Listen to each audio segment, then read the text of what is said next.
Okay. Yeah, and we'll talk about the adults in a little bit. I think you'll be happy with the additions that we've made for adults in this new version. But for now, I want to highlight what we've done for our pediatrics. So this screen will stay the same as you guys know. It starts at preemie, 2 kilo ideal body weight. It takes you to 13 years old, 60 kilo ideal body weight. And as you know, these are the same 50 percentile ideal weights that are put out by both AHA and PALS. So not changing science, not changing math. Just our biggest difference here at Handtevy is we do use age as our first line indicator for ideal body weight. But you'll notice up at the top, option 2, we do have a length-based tape to be used with Handtevy, just in case that child has a chronic illness or that 2-year-old looks more like a 4-year-old. That's where you'll pull out that length-based tape for backup. Okay. And do you all have length-based tapes right now?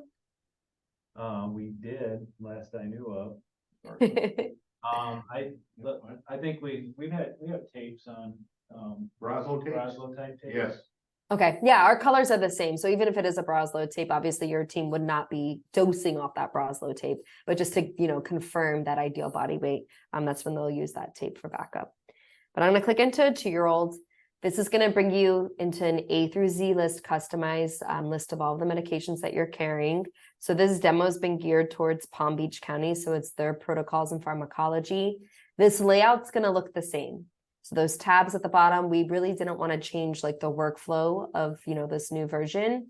But the main feature of this new version is you can now filter by protocol in that upper right-hand corner.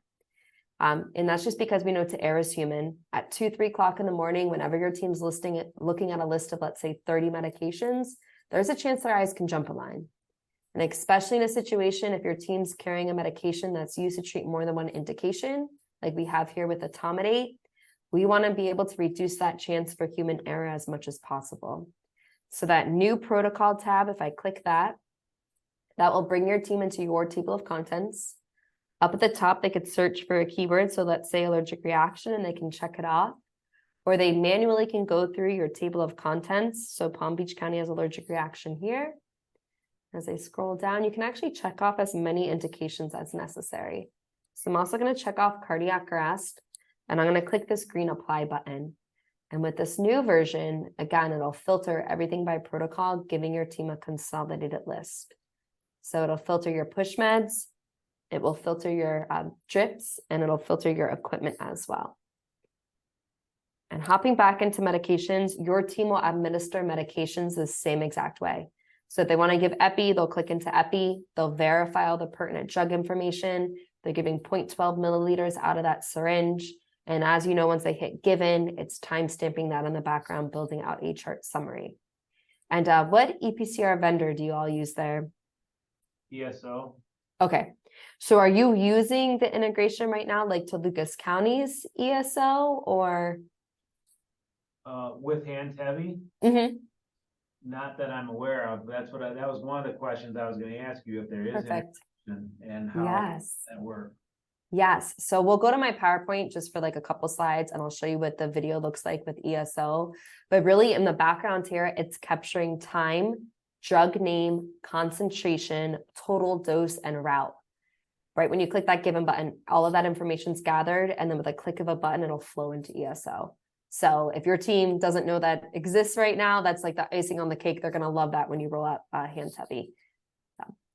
And if you guys want to give, let's say, Benadryl, you'll click into that. Down there at the bottom, you can customize notes for any intervention. So this is where you can put mixing instructions or contraindications for your team. Say we gave that. Before I hop into drips, you're going to see 2 new icons with this version. So if you look at where it says allergic reaction and you look over to the right, you're going to see a little clipboard with a check mark. That's going to bring you into a customizable patient care checklist by protocol. So down there at the bottom, we have static key considerations to keep in mind. And then up there at the top, we could build out an interactive workflow for your team. And as they're checking these things off, they are being timestamped, and you'll have data insight to them on the Handtevy admin portal now.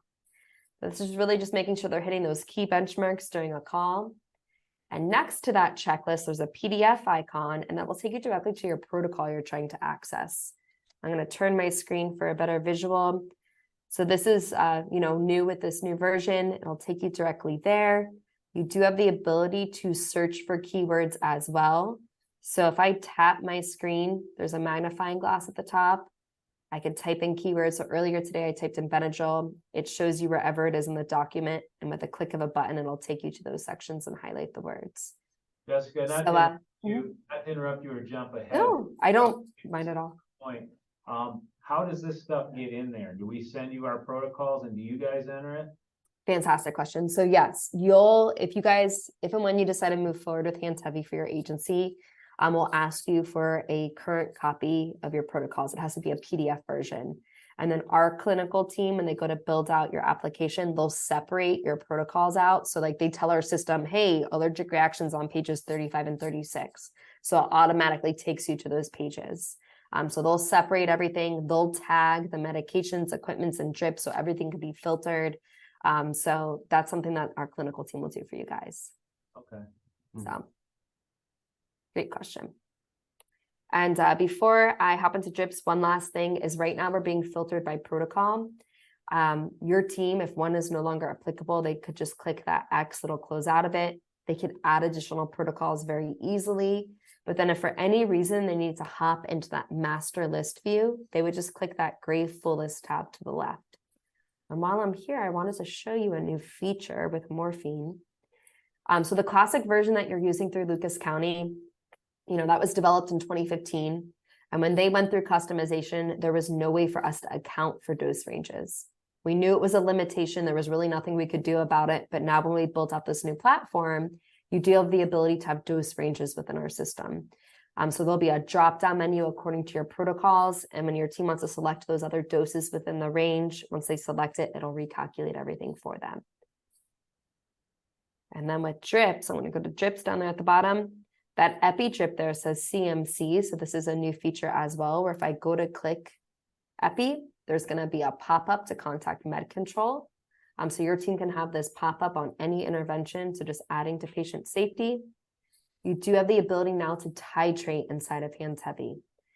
So right now you'll see the dose is 0.1 mics per key per minute. But as I click that plus sign, it'll recalculate the drip rate and the dose automatically for your team. And let's say we give it, if your team wanted to lower that drip rate down the road, in a few minutes, they could click back in and it'll go ahead and timestamp everything and all that information will flow into ESO. Yes, sir. Hey. If you have a question, raise your hand, right? I was a teacher for 10 years. I really appreciate the hand raising. So, It needs to go to the restroom. yeah, I gotta go potty.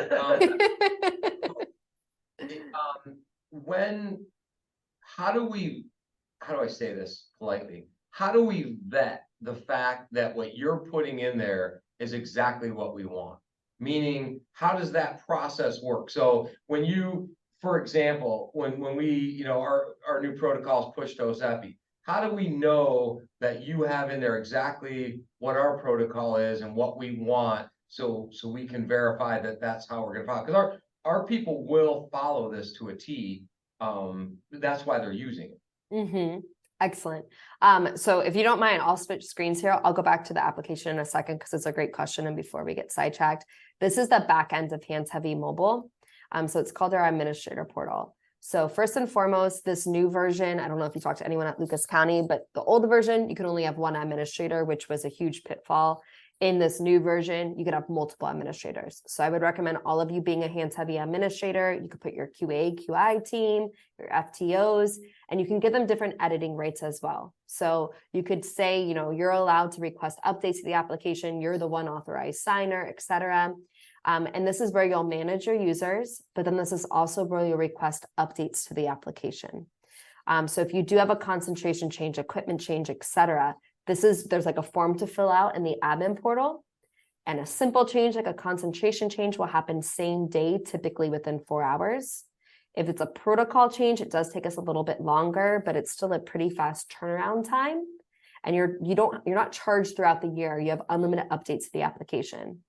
But at the end of the day, like, you all are responsible for making sure it's the way that you want it to look. It's accurate. There is one authorized signer that signs off on it and says it's good to go. But we do have a way to have beta testers within Handtevy. So let's say you go to request an update to the application. You could push the update to your beta testers. So maybe a handful of people. They can say, hey, it looks good. Then you can approve it and push it out to everybody else. So it's really just an extra set of eyes to make sure that it looks the way it should. We do have a clinical team that looks over those changes as well. So it's, you're taking a look at it, we're taking a look at it, but at the end of the day, you guys do sign off on it. So, making sure that you all are doing your due diligence with that is important. Okay. So great question. But I'm going to segue back to the application. And in Lucas County, quick question. Are you all carrying the same concentrations at each agency? So right now, our Lucas County boxes would all have the same, but Okay. after this breakdown, each department will be running their own protocol. That's why we're looking at moving you, so. Okay. anything Send you would be department specific. Correct. And yes, that's why everything inside of our application is completely customized. So fantastic. And so from here, we just did the epi drip. I wanted to show you something with the equipment that in this new version, I'm going to click IV catheter. You do have the ability to select between different equipment sizes now. And that's based on what you guys are carrying. And then you can even document your unsuccessful attempts by clicking that red button. But let's say we were successful on our first try. Before I submit this record, I wanted to ask one more question. Are you all using that start CPR button in the upper right-hand corner? Some do, yeah. Okay. Some do use it. Others have different apps that have a similar type thing. So Okay. but because our current Handtevy really isn't adult friendly, so. Okay. And that will be changing soon. So I just want to highlight something with the start CPR. At an individual level, they can turn off the metronome. For our sake, I'm going to turn it off. Again, this does not affect anybody else at your agency. It's just your individual. Ventilate. Ventilate. Just your individual application for that call. I can also turn off the ventilation sound. But those CPR settings are set at an agency level. So you all will be able to customize your beats per minute and your default CPR selection for each age group. But again, you can change, 15 to 230 to do continuous while on a call. But what I love most about this, and just to make sure your team's aware of it, with that epi box, if they click epi and say that they gave it, it does start an epi timer. At 3 minutes, it turns orange. At 5 minutes, it turns red. But we can also customize that timer if your protocols end up saying different times. But then the rest of the application, 10 minutes. I'm sorry. You can go up to the 10-minute mark like we use for the most part. Correct. So yeah, when you go through customization, we'll be able to edit that. So I love the idea of you all having your own application because it'll, when you go through customization, you'll be able to account for that as well. Hopefully, give the medication and get rid of 20. And the rest of the application functions the same exact way. So while these timers are up and running, your team can continue to timestamp things, easy IO. Let's say we go to our drips, give mag sulfate. So this is capturing data that's often missed during these high acuity calls. They could pull up their checklists. Again, that's keeping them on track. They could pull up the PDF of their protocols. They could reference something. But as you'll notice, when I close out of it, none of those timers missed a beat in the background. And as you know, at 1:45, it will give you that pre-warning. And then at 2 minutes, it'll tell you to check the rhythm. So I'm going to stop that here. They would, I'm probably once again jumping ahead. No, you're fine. If we were to move ahead and get this from you, we would pay per user, which means that they could have it on their phone, but we could also have it on their tablet. And it's just how many people are able to log in by login name, right? So they could have it on multiple different systems. So great question. And the way that we do pricing, so I know when we spoke last week on the phone, the way that we do pricing, it's based off your annual EMS call volume. And then it places your team in a bucket of pricing that scales accordingly based on size. You were like borderline buckets when we talked on the phone and we could look at pricing in just a moment just to confirm that it's a good spot for your team. Just so it's not taken advantage of, each bucket does come with a threshold of licenses. It's a generous threshold to cover your unit devices as well as your personal devices. But because you were borderline for pricing purposes, I did put you in that lower bucket. The bucket I gave you verbal pricing for came with a threshold of 85 downloads or devices. Okay. And that's borderline. Like our next bucket comes with a threshold of The next bucket comes with a threshold of 140 licenses. So if you wanted to take a look at that higher threshold as you guys begin to budget, you know, for next fiscal year, we could look at that. But the pricing I did give you last week was for the one with 85. Okay. But if you are done with the call, we'll go ahead and click that blue button with the white airplane. Your team will verify that everything is accurate. If for any reason they need to adjust something, they'll just click into that medication. Here they could change the time, the route, or delete the drug. But let's say it's accurate. I'll go up here, then I'll click submit, and that's where it'll flow up into the cloud for you to pull into ESO. And then real quick to highlight what this looks like for adults, we have revamped the adult populations. You know, and although we're known as a pediatric resource, we include the adults because it does add to patient safety. It does help with documentation. But the main reason is it makes a huge psychological difference for clinicians to be using the same tool daily for pediatrics and adults. You know, thankfully, we know pediatric call volume's low. So this is a tool that your team starts to utilize daily for adults. When that pediatric call does come, it significantly reduces the stress with running that pediatric call if they're using this tool daily. Yeah. So for the adults, right now you just have 75 and 100 kilos. Now you can customize these adult weights in 10 kilo increments. If you choose to go up by 20 kilos, that works as well. You can also include the heights on the right-hand side, and that would help your team find that ideal body weight for adults. If you don't want the heights, we don't have to put them there. We can include the pounds as well, but that's optional. But again, it functions the same exact way for the adults. So if I click that 80 kilo adult, if I want to click that protocol tab, upper right-hand corner, let's say we have a cardiac arrest, I'll click apply, filters everything for that adult cardiac arrest. Here's my checklist for the adults. Here's my protocol for adults. And then if I click that start CPR button, that's where it's going to start that timer and everything as well. So, yeah. So And how does that get to ESO? Great question. Let's look at that video. So when you go to submit that button, it'll flow up into the cloud, which I don't fully understand, you know, what the cloud does, but it'll flow up into the cloud for you to pull into ESO, very similar to how your monitors will flow into ESO as well. Now for that part, you will need Wi-Fi or cellular data when you click that submit button for it to flow up. If for some reason you're not connected at the moment, it'll stay there on your main screen until you get connection, and then it'll be able to flow up into the cloud.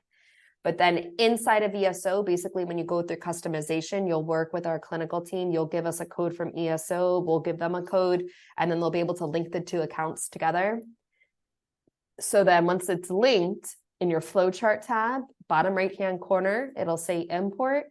Once you click that, it'll query the cloud of everything that was done inside of Handtevy. And you'll see age of the patient, weight, number of treatments performed. And here you see all sent by Handtevy, but in my case, it would say Jessica Barrios, the name of your medic or unit device, date and time. And once you click receive, that's where it'll pull in all those interventions that were done inside of Handtevy. And again, this could be used for both pediatrics and adults. And all your clinicians would do from this point is they'll click that edit menu to the right, and then they'll say who gave it and whether or not the patient improves. So you'll see them edit it right now. They'll enter those two things right here. But it is a very, simple process, probably similar to how your monitors integrate today. But if somebody's using this on their phone, how does that work? Great. It just pushes it to the cloud from your phone? Correct. So yeah, Handtevy, there's no PHI or HIPAA within our system, so this could be on your phone. But say you go to download Handtevy on your personal device. And do you have it on your personal device right now? That's how most people have it. Okay. So right now it's linked to Lucas County and it's linked to their protocols. It's their application. But when you all get up and running, your team's going to have a different code and it's going to give your team access to your specific Handtevy app that will have your protocols, your checklists, your concentrations, etc. And it'll be linked to your EPCR. So it'll be linked to your ESO.